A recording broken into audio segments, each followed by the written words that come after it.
Part 111, Gretchen. Isang mapagpalang araw sa inyong lahat mga ka-Ashlon. Ito na naman tayo para sa isa na namang kapanapanabik na kabanata ng ating kwento. Kamusta ang inyong mga puso? Handa na ba kayong mairita o baka naman handa na kayong humanga sa talino ng ating bida? Nako, ano na naman kayang pakulo ang gagawin ni Teresa para mapatunayan na si Demetrio at Master Colin ay iisa? Buti na lang talaga hindi madaling maloko si Gretchen. Kilalang kilala niya na ang likaw ng bituka ni Teresa. Ngayong araw alamin natin ang mga plano ni Teresa. Simulan na natin. Gretchen, tigilan mo nga ako. Nakalimutan mo na bang matagal na nating pinutol ang koneksyon natin sa isa't isa? Ipapaalala ko lang sa'yo na kaya kita tinulungan ay dahil kay kuya. Ngayon, kung manggugulo ka lang, ang mabuti pa umalis ka na. Putol ni Gretchen sa sasabihin sana ng kanyang ina. Na makita ang determinasyon sa mga mata ni Gretchen, nagkaroon ng bikig ang kanyang lalamunan. Mula kay Gretchen, ibinaling niya ang atensyon niya kay Demetrio. Demetrio, alam kong masyado nang makapal ang mukha ko na humiling sa'yo, pero huwag mong hahayaan na magpunta doon si Gretchen na mag-isa. Baka may mangyari masama sa kanya sa kamay ng kanyang ama. Okay lang kahit ayaw niya akong patawarin, ang importante, maayos ang kalagayan niya. Malungkot na ekspresyon sa mukha ni Teresa at mukhang hindi huwad ang pag-aalala nito. Kahit wala silang masyadong interaksyong dalawa ng ina ni Gretchen, hindi ringid sa kanya lahat ng ginawa nito sa asawa niya noon. Nang makita niya kung paano sumagot si Gretchen, di niya mapigilang mapangiti. Halika na sa loob, aya niya sa babae. Naawa naman si Teresa sa sarili niya sa kaisipang muli siyang babalik sa mabaho at maliit na basement. Humugot siya ng hangin at kinapalan na ang kanyang mukha. Bahala na. Ang importante malaman niya ang totoo. Sandali, may sasabihin pa ako. Awat niya sa dalawa. Mataman naman naghintay si Gretchen sa kung anong nais sabihin ng kanyang ina. Nang lumipas ang ilang segundo, hindi ito nagsalita at nagpakawala siya ng isang malalim na buntong hininga. Kung wala ka nang sasabihin, aalis na kami. Nais ko sanang humiling na makitulog sa inyo kahit isang gabi lang. May leaking sa basement na tinutuloyan ko. Nang magsasaing sana ako, may tubig na tumulo sa kaserola ko mula sa itaas. Hindi ko pa yun matatapos na linisin sa ngayon. Kahit isang gabi lang talaga. Ayos lang sa akin kahit sa sahig na ako matulog. Pinaning kita naman ni Gretchen ng mga mata si Teresa. Hindi mo ba naiisip na masyado ka ng demanding? Pasensya ka na, Gretchen. Wala na talaga akong ibang malalapitan. Ikaw na lang. Maawa ka sa akin, anak. Kahit isang gabi lang. Puno ng pagsusumamo niyang bigkas. Kulang na lang nga lumuhod siya sa harapan ni Gretchen. Nilalamig na rin siya dahil nabasa siya kanina nang akwang magsasaing siya. Subalit nakita niyang hindi man lang natinag ang mga ito sa pagmamakaawa niya. Demetrio, Gretchen, please, maawa kayo sa akin. Pagbigyan niyo na ako. Subalit isang malamig na titig lang ang pinukol ni Gretchen sa kanya bago binaling ang tingin sa asawa nito. Halika na, Demetrio. Bakit hindi natin siya patuluyan ng isang gabi lang? Biglang sambit ni Demetrio. Nanlaki naman ang mga mata ni Gretchen sa kanyang narinig. Demetrio? Hindi makapaniwala niyang sambit. Hindi naman inaasahan ni Teresa ang mabilis na pagpayag ni Demetrio. Madali lang palang kausap ang lalaki. Gayunpaman masaya siya sa naging tugon nito. Maraming salamat talaga, Demetrio. Huwag kang mag-alala. Isang gabi lang talagang itatagal ko sa apartment ninyo at hindi ako manggugulo. Agad niyang nilapitan si Gretchen para sana kunin ang dala nito pero mabilis na umiwas sa kanya ang babae. Nilapitan ni Gretchen ang asawa niya at pinukol to na isang nagtatanong na titig. Bakit mo siya pinagbigyan na makitulog sa atin? Bulong niya. Tipid nang umiti si Demetrio bago hinaplos ang kanyang buhok.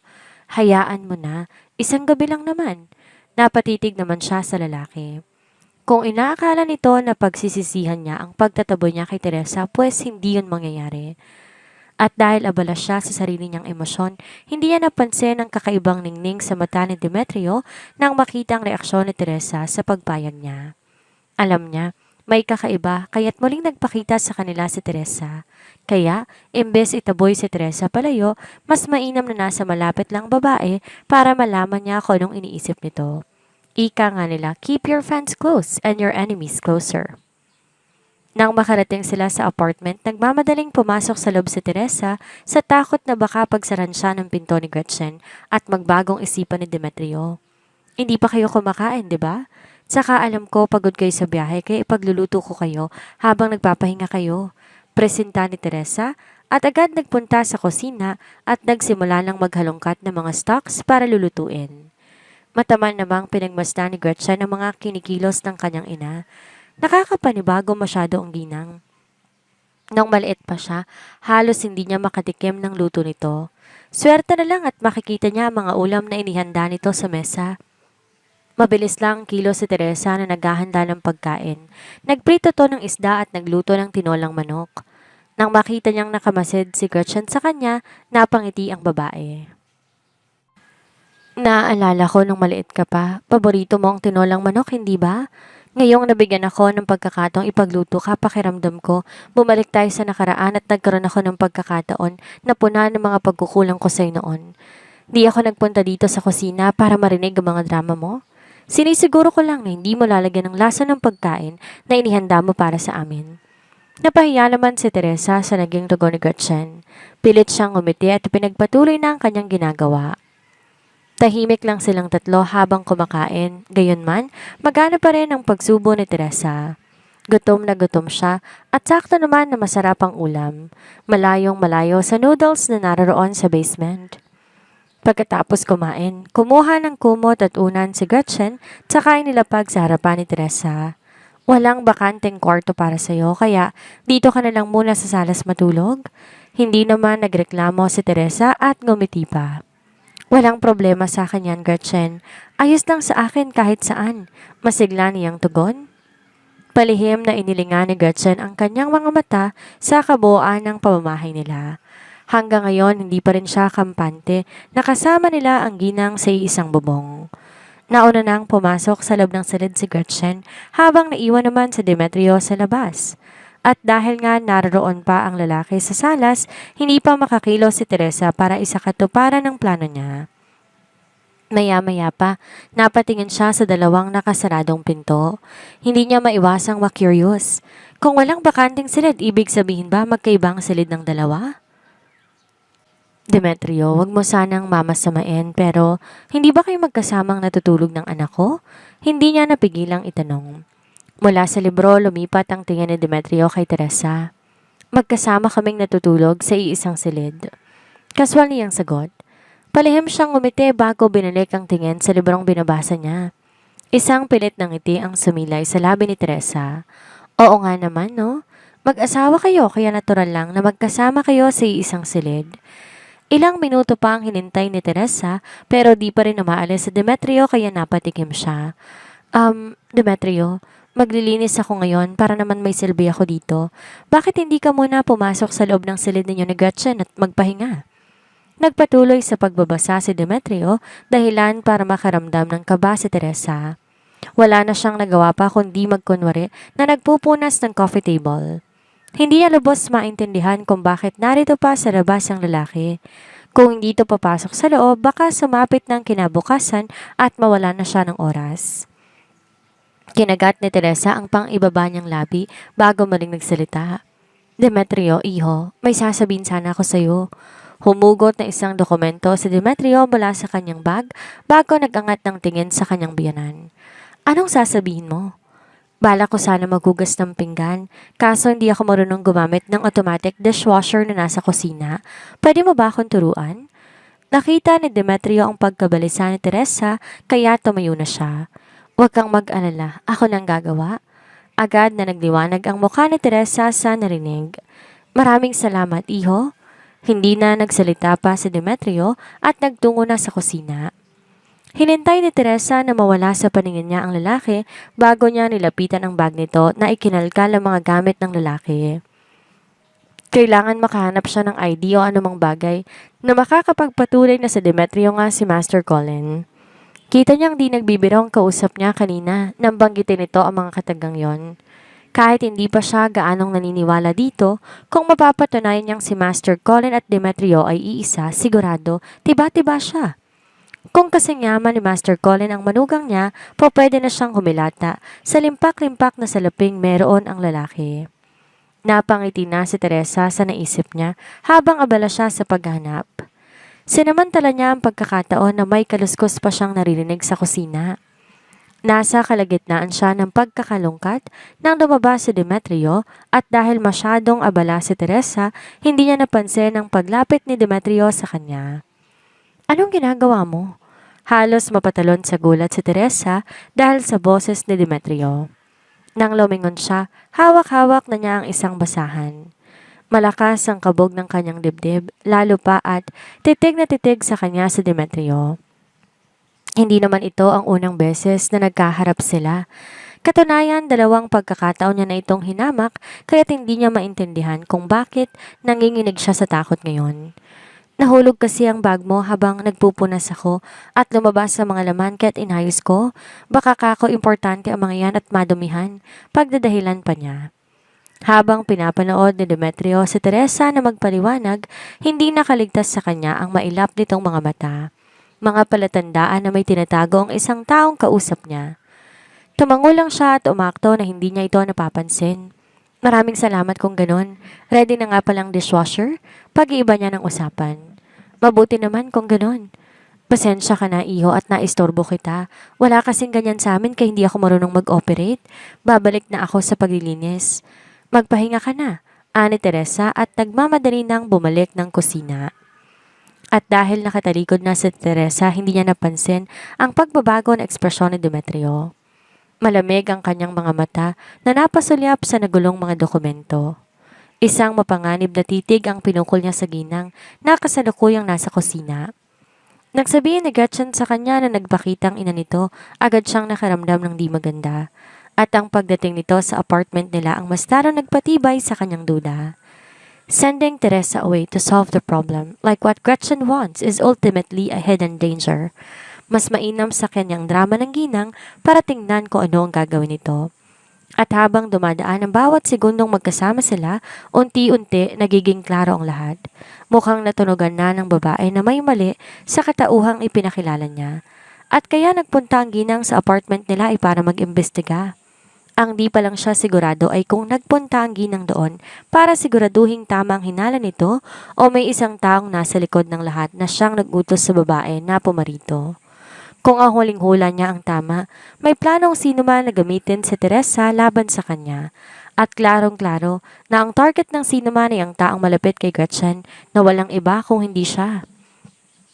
Agad niyang kinuha ang kanyang cellphone, tinawagan si Jomar nang hindi inihihiwalay ang mga mata kay Teresa.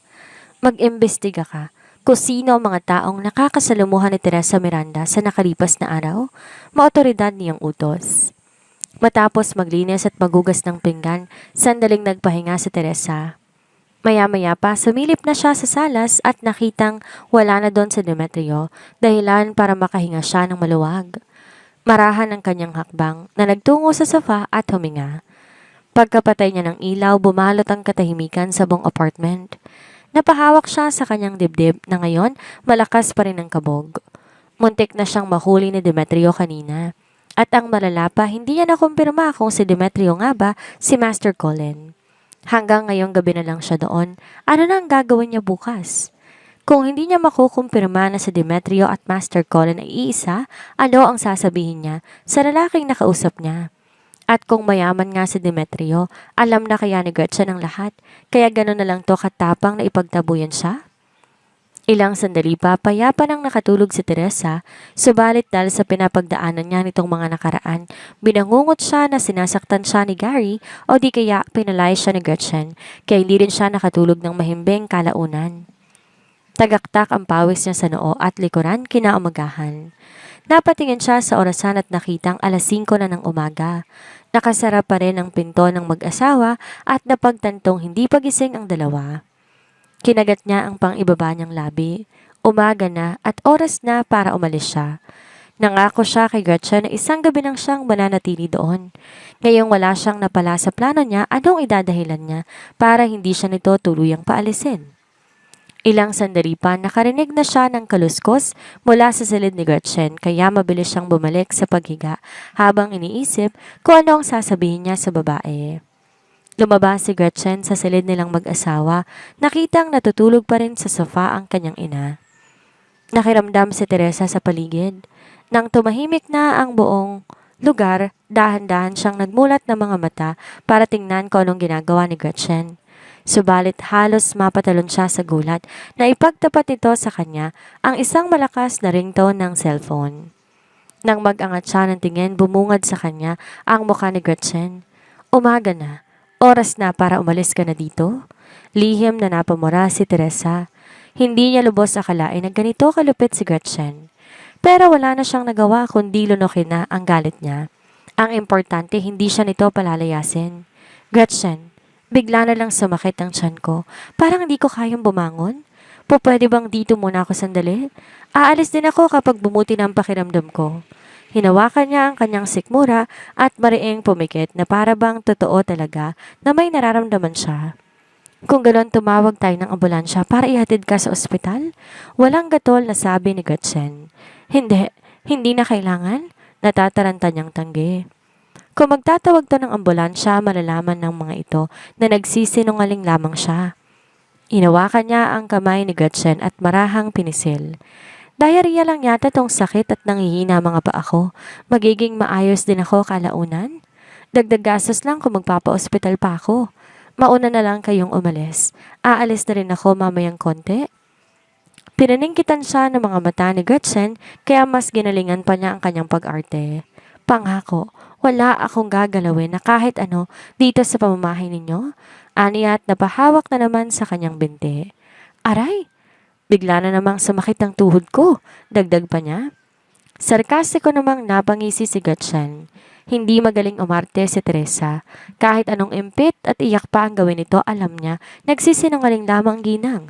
Siguradong may pakay ito sa kanya kaya naritong babae at gumagawa lang ng dahilan para manatili pa sa apartment nila.